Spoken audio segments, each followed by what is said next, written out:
este video te voy a mostrar cómo aplicar el test de Kruskal-Wallis en Python. Un análisis estadístico no paramétrico muy útil para cuando queremos comparar más de dos grupos independientes. Y nuestros datos no siguen una distribución normal. Aquí está el flujo, ¿no? El diagrama de flujo que les había comentado. Entonces ya sabes que no es paramétrico. Tienes tienes tres o más variables, ¿no? Vías, perdón. Están emparejadas. En este caso, para el tipo de datos ambientales en el que estamos trabajando, la respuesta sería no. Entonces tendríamos Kruskal y también haríamos un post-hoc. Entonces vamos a importar. Como siempre, importamos nuestra base de datos. Tenemos nuestros datos guardados. Y ahí yo les puse ya una función, ¿no? En esta función, primero lo que hacemos, como siempre, es llamar a nuestra librería en este caso sería el sci-fi.stats y la llamamos a Kruskal. Vamos a crear esta función.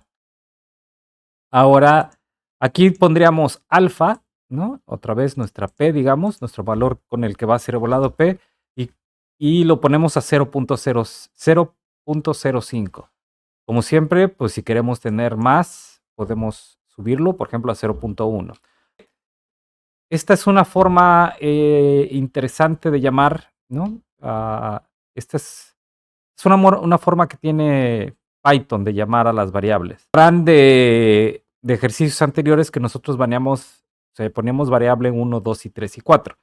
Si nosotros pusiéramos en nuestra función variable 1 y 2 o variable 3 y de repente queremos hacer un análisis de 4, no serviría. Entonces tendríamos que ir cada vez modificando, o sea, tendríamos que tener Kruskal-Wallis para 3, Kruskal-Wallis para 4, etc.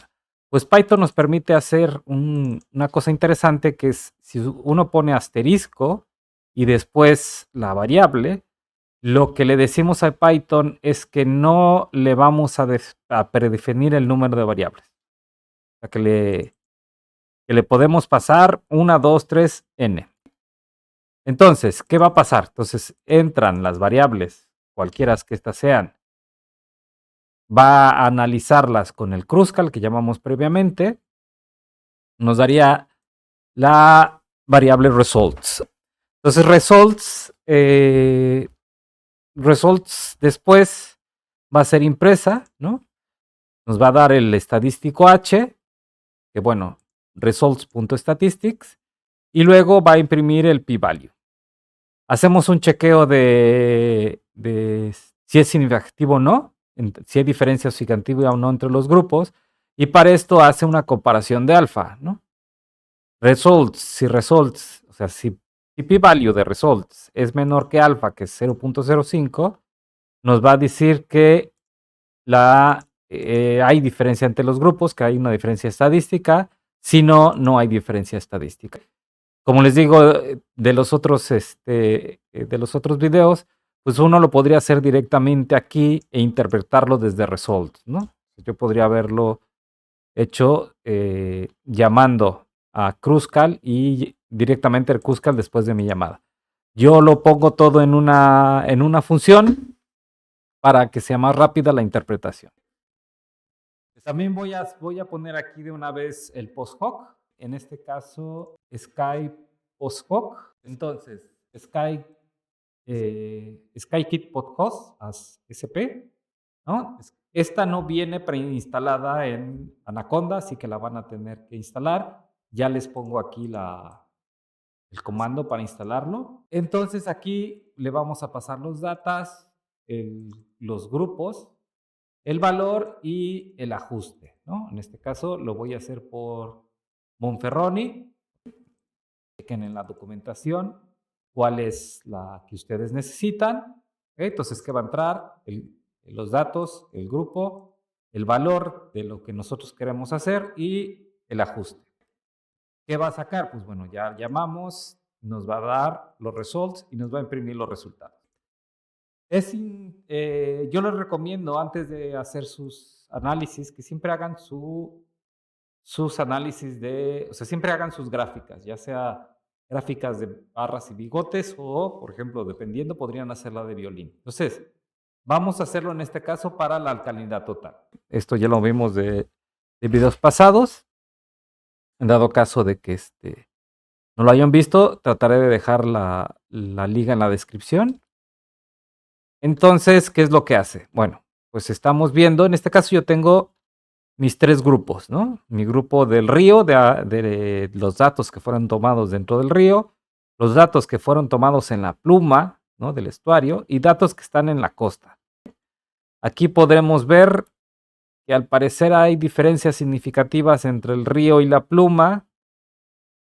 Entre la costa y la pluma parece que no, y entre la pluma y la costa parece que habría, ¿no? Entonces, bueno, lo tenemos que comprobar. ¿Ok? Para esto vamos a, pues vamos a definir nuestras 3 áreas, ¿no? Entonces yo, como siempre les digo, tiene que llamar a sus variables lo más claras posibles. Total alkalinity in river, total alkalinity in plume y total alkalinity in coast. Entonces, ¿cómo seleccionamos?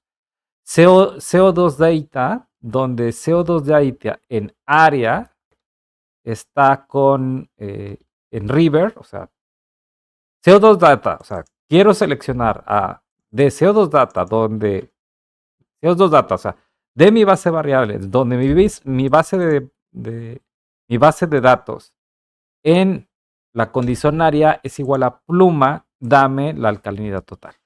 En este caso vemos river y en este caso hacemos coast. Doy Shift Enter, lo ejecuta. Voy a imprimir una para que vean. Y entonces, pues estoy imprimiendo y como verán, pues aquí están nuestros valores. Voy a quitarlo. Entonces voy a ejecutar el Kruskal-Wallis. Entonces llamo a la variable, a la función Kruskal-Wallis test, total alkalinity river, pluma y cost. Vamos a ejecutarlo. Entonces, bueno, voy a ejecutar. Bueno, voy a limpiar. ¿Y qué me dice? ¿No? Me da el estadístico H, me da el valor de P y me hace el testeo. Me dice que la diferencia entre los grupos es significativa. Muy bien, pues bueno, más o menos alcanzábamos a ver eso de nuestras gráficas. Volverla a graficar. Aquí está, ¿no? Nuestras gráficas, pues sí. Ahora vamos a ver el post-hoc, ¿no? Después de aplicar el test de Kruskal-Wallis, si encontramos un valor de P significativo, sabemos que alguno de los grupos difiere, pero no sabemos exactamente cuáles. Para esto tenemos que aplicar un análisis post-hoc que nos permite hacer comparaciones múltiples entre pares de grupos. Es muy útil para diferenciar, por ejemplo, entre sitios o campañas. Y hay diferencias reales. Para eso utilizamos el post-hoc de Duns, ¿no? Aquí lo tenemos. Post-hoc Duns. Muy bien. Pues vamos a ejecutarlo. Entonces vamos a hacer. Entonces, ¿cómo lo llamamos? ¿Se acuerdan? Pues le vamos a llamar CO2 data por área y la variable que queremos analizar. Pues vamos a ver cómo se interpreta esto, ¿no? Entonces lo que hace es que les crea una matriz y entonces, por ejemplo, hace una comparación. Entonces, costa por costa, pues es igual, ¿no? Entonces es idéntica, entonces no tiene diferencias significativas. Pluma y costa no tiene diferencias significativas y costa y pluma sí la tiene. Entonces nos faltaría entre river y plum, ¿no? River y plum y parece que sí tiene, o sea, bueno, los resultados nos indican que sí existe una diferencia significativa en los datos. Vamos a analizar otra vez y en efecto, ¿no? Habíamos dicho river contra pluma sí tiene diferencia, river contra coast sí la tiene, pero plum contra coast no. Revisemos. Plum contra coast no. Y bueno, solo river presenta diferencias con las otras áreas. El test de Kruskal-Wallis es una herramienta muy útil con los datos que no cumplen el supuesto de normalidad y necesitamos comparar más de 2 grupos. Con Python y las bibliotecas podemos hacerla de forma relativamente sencilla y eficiente. No olvides realizar los ejercicios propuestos, que son clave para consolidar lo aprendido y ganar confianza. Recuerda que la mejor forma de aprender es programando y explora, prueba y equivócate. Cada línea de código te acerca más a dominar las herramientas. Si te interesa seguir aprendiendo ciencia de datos, estadística aplicada con Python, te invito a continuar el resto de la serie. Déjame tus dudas, comentarios. Nos vemos en el que viene, en el que sigue.